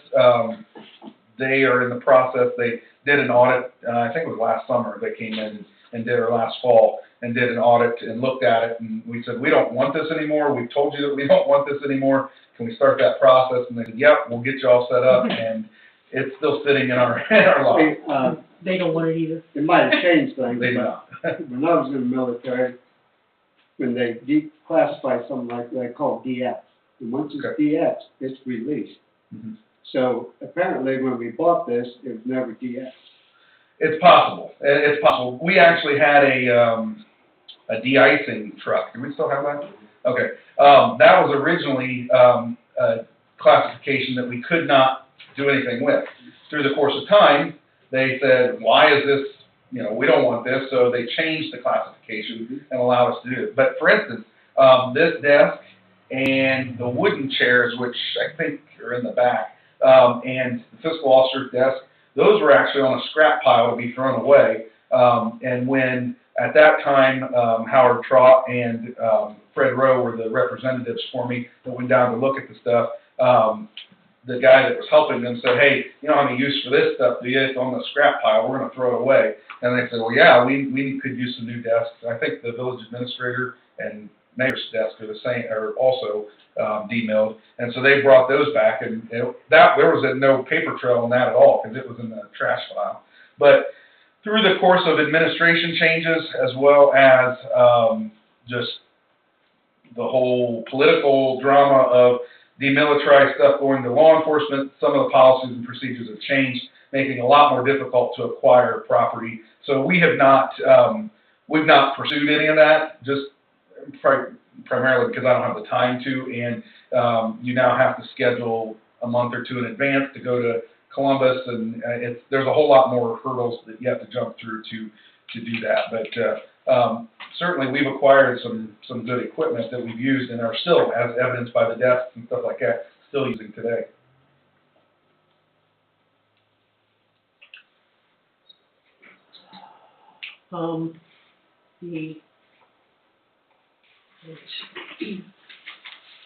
The last thing on my list for this month with the audit, and I'm trying not to do it all at once, but there was a comment in the audit about utilities accounts that were settled through non-cash payments.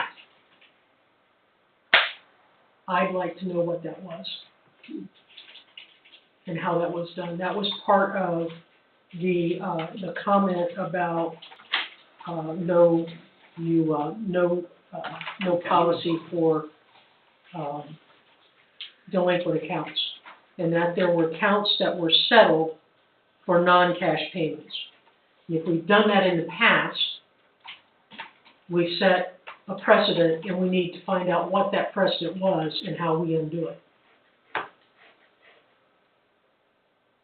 So I don't know how we find that out. Do you have any ideas, Jeff? We have to contact the auditor's office and ask them specifically what they were talking about, or how we figure out where. I would, or look through your utility billing and see who you gave a non-cash settlement to. Well, it could be, and I'm just shooting in the dark here. It could be somebody that didn't pay and their property taxes were assessed. They settled the. There would have been a cash payment then. There would have had to been a cash. There would have been a cash payment at that point for the fact that you file it against their property taxes. And so until they pay their property taxes, the village doesn't get any money. But you zero out their account. I don't know. I don't know either. That's the only thing I was thinking when you mentioned that. I don't know either. I just thought I'd throw that out there. That would be the only thing to do, is call the auditor and find out what's. Yeah, where that note came from. Yeah, where's their evidence? Yeah, because And I know earlier, that same section is on page 8, talks about that the village did not have any formal approved policy related to delinquent accounts, but you said there's bylaws listed on the website, so. And some of that could be they just didn't. They didn't know, and whoever they were talking to says, I don't know where that policy is. Right. So that's And why, that's if you can okay. give me those bylaws. Yeah. If they want us to adopt a formal policy, that's.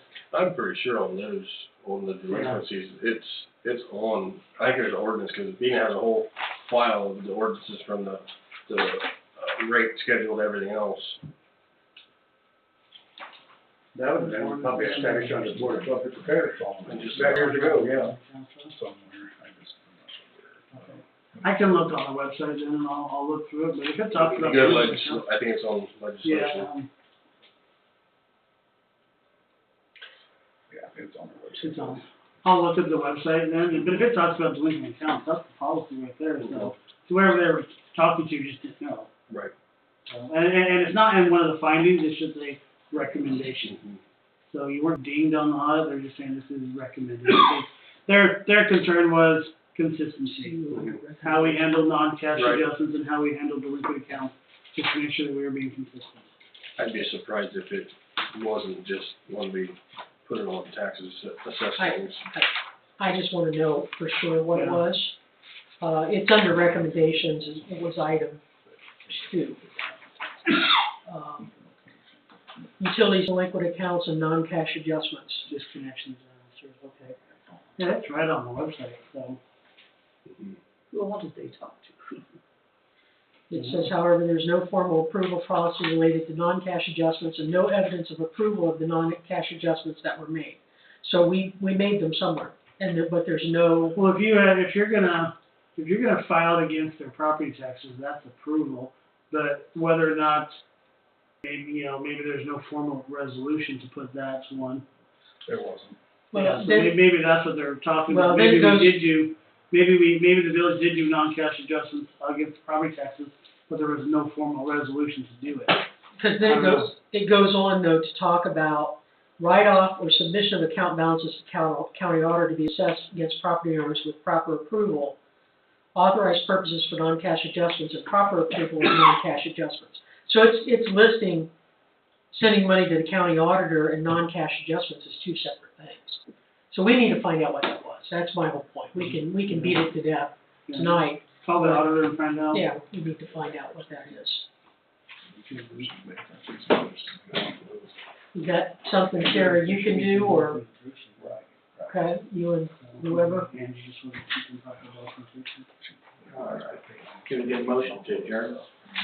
One more thing, sunshine law, if you haven't done your sunshine law training, you need to do it. If we're going to say that Sarah is our designee for the sunshine law training, then we need to do that some way. Because that was another finding that's an easy fix. If you have to, Does Sarah have the training? Sarah, have you had the training? I don't know, is that terrible? You did. I think you did it your. What training? I did. Yes. I went to the, auditor of They state. talked about open meeting laws and stuff like that. I'm pretty sure you did. Yeah, I did. I couldn't remember. You do it again? I'll make a motion to adjourn. I second. Ball, Yes. Nichols, Yes. Miller, Yes. Walkie, Yes. Weingarten. Lisa, don't leave till I get stuff for you in a second.